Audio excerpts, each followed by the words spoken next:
Bismillahirrahmanirrahim. Ve salatu ve selamu ala nebiyyina Muhammedin ve ala alihi ve sahbihi ve sellem təsliman kəsiran ilə yevmiddin əmə ba'd. Mən də Tural qardaşımı təbrik edirəm. Allah Azza və Cəllə onun bu ailəsini xoşbəxt eləsin və bərəkətli eləsin.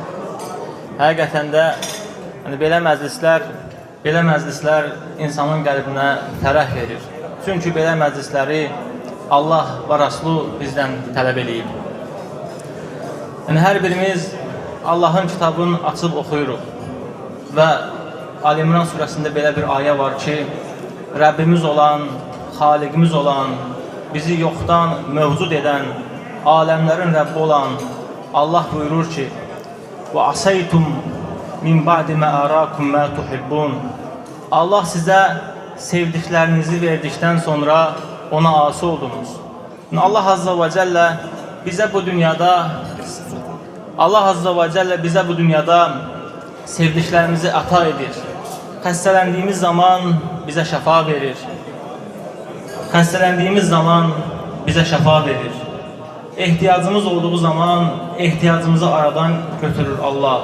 Allah Azza və Cəllə buyurur ki, bu nemətlərdən sonra siz mənə asi olursunuz. Nə istəyirsiniz, mən sizə əta edirəm, sizə verirəm. Siz isə bunun qarşılığında mənə asi olursunuz. Həqiqətən də bir müsəlman olaraq, bir bəndə olaraq bu ayəni oxuduqda adam utancdan başın yerə salır. Allah deyir ki, ey qullarım, mən sizə nə istəmişsiniz vermişəm, nə məndən tələb etmişsiniz vermişəm. Evlənmək istəmişsiniz, sizə evliliyi asanlaşdırmışam. Ev istəmişsiniz, sizə ev tikməyi asanlaşdırmışam.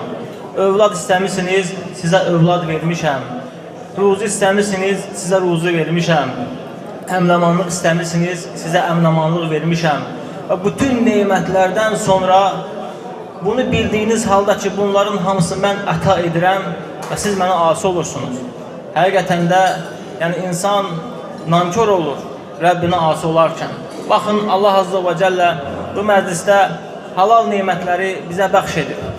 Neçə insanlar var ki, bu halal neymətlərə həsrətdirlər. Belə neymətlərin arzusundadılar. Amma aləmlərin Rəbbi olan Allah bu neymətləri bizə bəxş edib. Təsəvvür edin ki, bu neymətlərin bir yanında Allahın haram etdiyi, məsələn, şərab var. Bu ayə bizə aid olacaq ki, Allah sizə sevdiklərinizi verdikdən sonra mənə asi oldunuz. Allah Azza və Cəllə şərabı haram eləyib. Və biz şərab içməklə aləmlərin Rəbbi olan Allaha asili edirik. Onun əmrindən çıxırıq. Çünki o bizim Rəbbimizdir.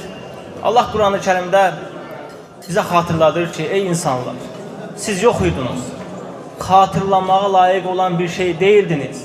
Birinizin 30, birinizin 40, birinizin 50, birinizin 60 yaşı var. Və siz bu illərdən öncə yox idiniz. Və insanlar tərəfindən də xatırlanmırdınız.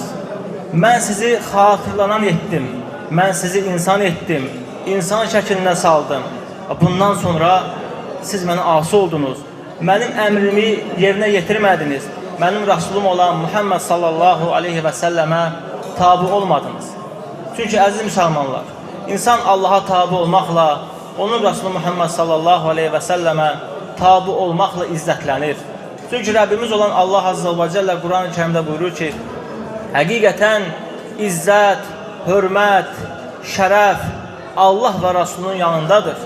Sən Allahın əmrlərini yerinə yetirərsənsə, onun Peyğəmbəri Muhammed sallallahu aleyhi və səlləmə tabi olarsansa, izzətli olarsan, şərəfli olarsan və hörmətli olarsan. Və biz bir insan olaraq heç bir zaman qul olduğumuzu unutmamalıyıq. Biz kimi özümüzü unutmamalıyıq. Biz bilməliyik ki, bizi yaradan Allahın quluyuq. Biz bilməliyik ki, biz Allaha dönüş edəcəyik.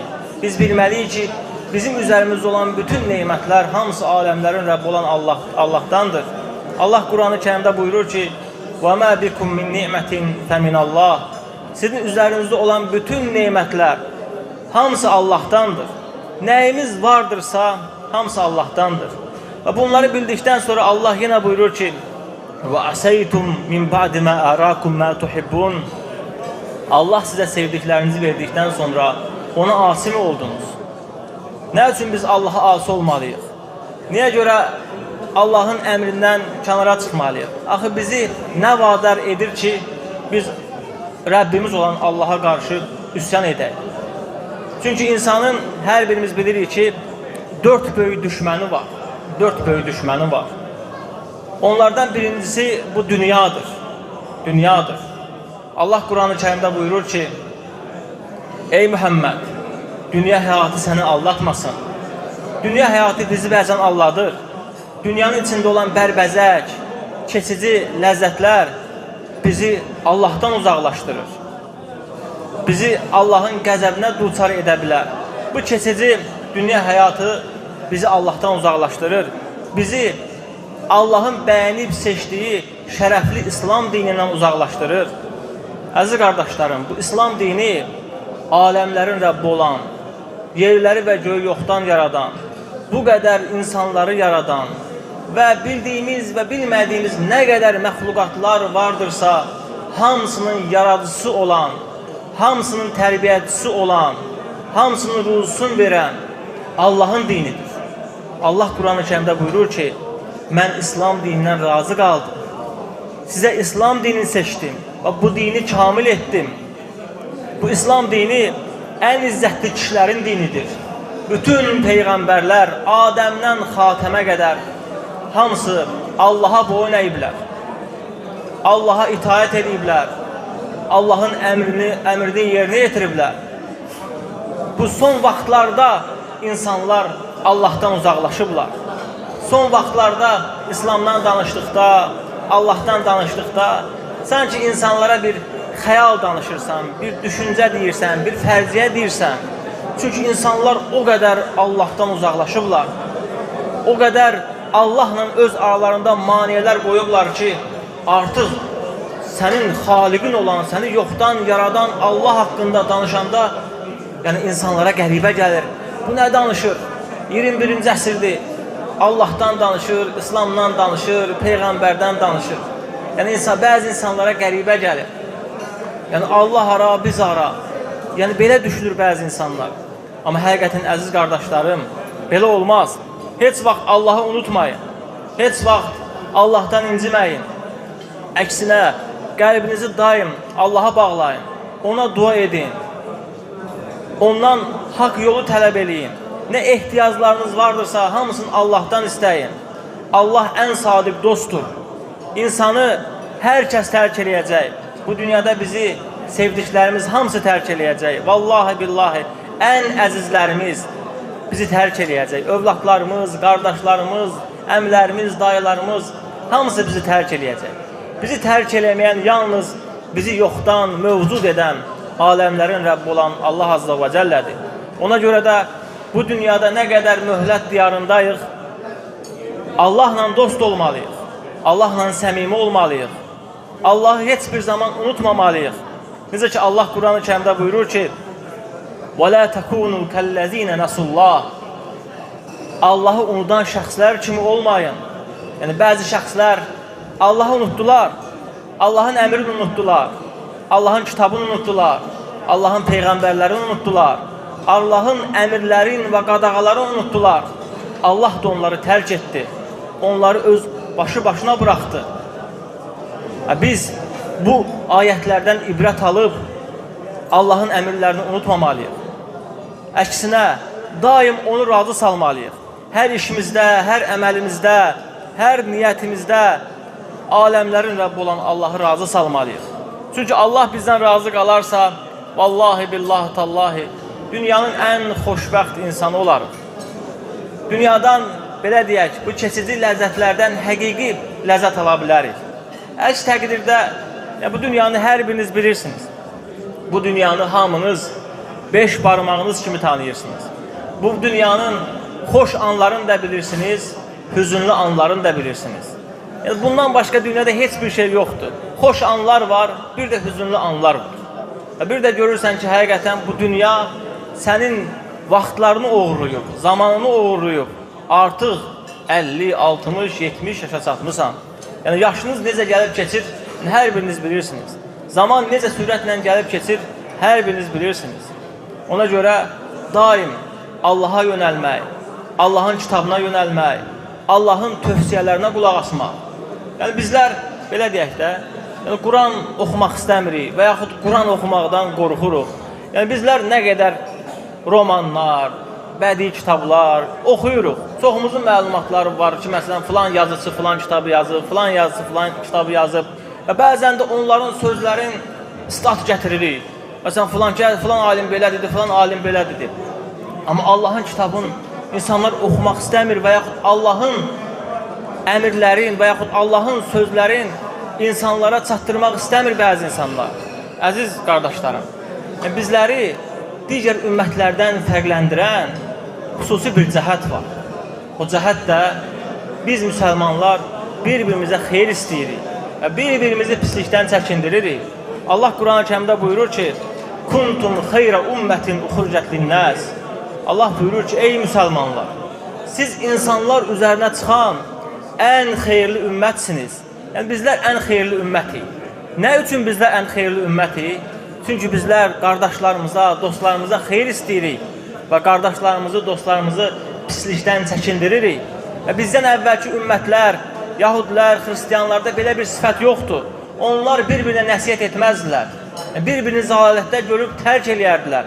Amma bizlər bir-birimizi zəlalətdə gördükdə, bir-birimizi xata etdikdə gördükdə və hansısa bir günah etdiyi gördükdə çəkindiririk.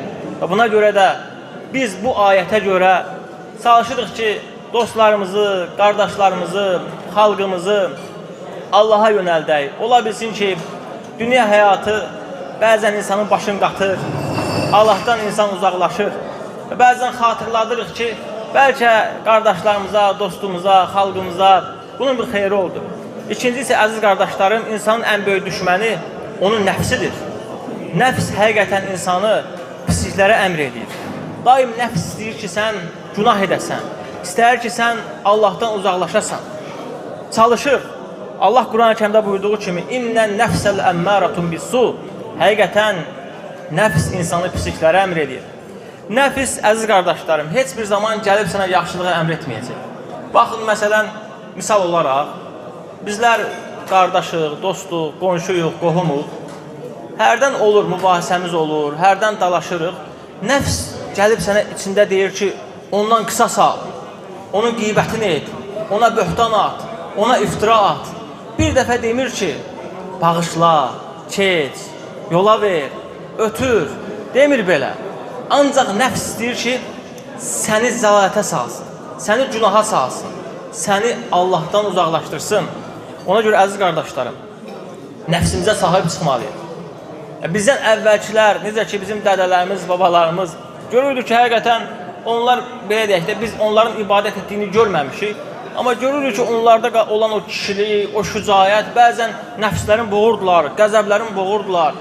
Məsələn, mən atalardan, babalardan, belə deyək, qeybət edən görməmişəm. Görməmişəm ki, babam qardaşının qeybətini etsin və yaxud nənəm bacısının qeybətini etsin. Görməmişəm həqiqətən də. Onlar qeybət etmirdilər. Çünki onlarda insanlıq var idi. Yəni, insan olan şəxs qeybətdən uzaq olmalıdır. İnsan olan şəxs insanların arxasıca danışmaz. İnsan olan şəxs həsəd etməz. Çünki bu pis sifətlərdir. Yəni, əvvəlki insanlar, əvvəlki kişilər bu pis sifətin fərqində idilər. Hansı ki, bu əxlaq İslami əxlaqdır. Bu əxlaqı bizə İslam öyrədir. Bu əxlaqı bizə Peyğəmbərimiz Muhammed sallallahu aleyhi və səlləm öyrənir. Və bizim də, belə deyək, dədələrimiz, babalarımız bu əxlaqdan biraz pay götürüblər. Onlardan da biraz bizə gəlib keçib. Bizdə belə deyək, yəni biz vicdandır, qeyrətdir, namusdur, bunların hamısını İslamdan öyrənmişik və yaxud da atamızdan, babamızdan öyrənmişik. Digər xalqlara baxdıqda görürsən ki, bu vicdandır, bu namusdur, bu qeyrətdir, bunlarda yoxdur, həqiqətən yoxdur. Və bizdə nə üçün namus, qeyrət var? Çünki bunu bizə İslam öyrənir. Biz atalarımızdan, babalarımızdan bu namusu, bu qeyrəti öyrənmişik. Və bu nemətə görə Allaha təşəkkür eləməli ki, bizim qeyrətimiz var, bizim namusumuz var, bizim vicdanımız var. Yəni, bu nemətlərə görə Allaha təşəkkür eləməliyik, şükür eləməliyik. Qonşu xalqlara baxın, qonşu ölkələrə baxın və səfər etmişsiniz o ölkələrə. Onlar da insandılar, onlar da Adəm övladlarıdırlar. Amma görürsən ki, Yəni o həyatı sən yaşamazsan, o həyatdan sən qaçarsan, elə bir ata olmaq istəməzsən. Yəni qonşu ölkələrin birində ailə başçısının məsələn fikir verir, Rusiya məsələn. Orada sən ailə başçısı olmaq istəməzsən. Orada ailələrə baxırsan, orada baxırsan namusa, qeyrətə. Yəni insan həqiqətən orada özünü arzulamaz. Elə ata olmaq istəməz. Dünyanın yarısını da sənə versələr, o həyatı istəmirsən. Çünki sənin üçün ailə ən böyük dəyərlərdən biridir. Və bu vallahi billahi bu ailə dəyərlərin bizə öyrədən bizim dinimizdir, bizim İslamımızdır, bizim Rəbbimizdir, bizim Peyğəmbərimiz Muhammed sallallahu aleyhi və səlləmdir. Bu dəyərlər bizə İslam dinindən gəlir və biz nə üçün İslamdan uzaqlaşırıq? Nə üçün biz Rəbbimizdən uzaqlaşırıq? Nə üçün biz Muhammed sallallahu aleyhi və səlləmin tövsiyələrinə məhəl qoymuruq? Buna səbəb nədir? Nə üçün biz ən izzətli kişi olan, ən şərəfli kişi olan, bütün Peyğəmbərlərin ağası olan Muhammed sallallahu aleyhi və səlləmin tövsiyələrinə qulaq asmayaq? Onun tərbiyəsi ilə tərbiyələnməyək? Ondan gözəl tərbiyəsi varmı? Ondan üstün, ondan hörmətli kişi varmı? Xeyr, yoxdur. Hətta belə deyək, bütün dünya ittifaq edib ki, Muhammed sallallahu aleyhi və səlləm ən rəhimli insan olub, ən yaxşı insan olub, ən xeyrxax insan olub, ən yaxşı ailə başçısı olub, ən yaxşı dost olub, ən yaxşı ata olub, ən yaxşı ər olub, ən yaxşı baba olub, bəli. Yəni, belə bir kişinin tövsiyələrindən nə üçün uzaqlaşmalıyıq? Əlbəttə, bu neymətlərin qədrini bilməliyik. Yəni, Allaha şükür eləməliyik ki, Allah bizə İslam dini ilə izzətləndirib. Allaha şükür eləməliyik ki, Allah bizə Peyğəmbər sallallahu aleyhi və səlləmi Rəsul olaraq göndərib. Bizə şərəfdir ki, Muhammed sallallahu aleyhi və səlləm bizim Rəsuldur. Bizə bu böyük bir hörmətdir, bizə böyük bir bu dəyərdir. Allah Muhammed sallallahu aleyhi və səlləmi bizim Rəsulumuz edib, bizim Peyğəmbərimiz edib. Bununla biz qürurlanmalıyıq və Allaha şükür eləməliyik. Ya Rab, sənə həmd olsun, bizi İslamla izzətləndirmirsən. Ya Rab, sənə həmd olsun, bizə Peyğəmbər Muhammed sallallahu aleyhi və səlləmi Rəsul kimi göndərmirsən. Bu neymətlərə görə əziz qardaşlarım, şükür edəyin. Və heç bir zaman Allahı unutmayın, İslam dinini unutmayın və Peyğəmbər sallallahu aleyhi və səlləmin tövsiyələrdən uzaq olmayın. Və sonunda yenə qardaşımızı təbrik edirəm. Belə bir məclis təşkil edib. Həqiqətən bu məclis gözəl bir məclisdir. Bu məclisdə Allahın razılığı var. Bu məclisdə xeyir var, bərəkət var. Vallahi billahi tallahi. Çünki biz cəmiyyətimizi azca da olsa tanıyırıq. Bizim cəmiyyətdə toylar başqa cür formalaşıb. Şərab, içki məclisi, deyib gülmək olar, toyda deyib gülmək haram deyil. Sadəcə bəzi haramlar var ki, Allahımız o haramlardan razı deyil və biz də qul olaraq Allahın əmrinə boyun əyirik. Allah nəyi əmr edirsə onu yerinə yetiririk. Qardaşa da təşəkkür edirik. Belə bir məclis təşkil edib. Çox sağ olsun. Allah azza və cəllə onun ailəsinə bərəkət versin və bu məclisdə vasitəçi olanlar, bu məclisi təşkil edənlərə təşəkkür edirəm. Hər birinizdən Allah razı olsun. Subhanakallahumma və bihamdik, əşhədu an la ilaha illə ente, estağfiruke və etûbü ileyk.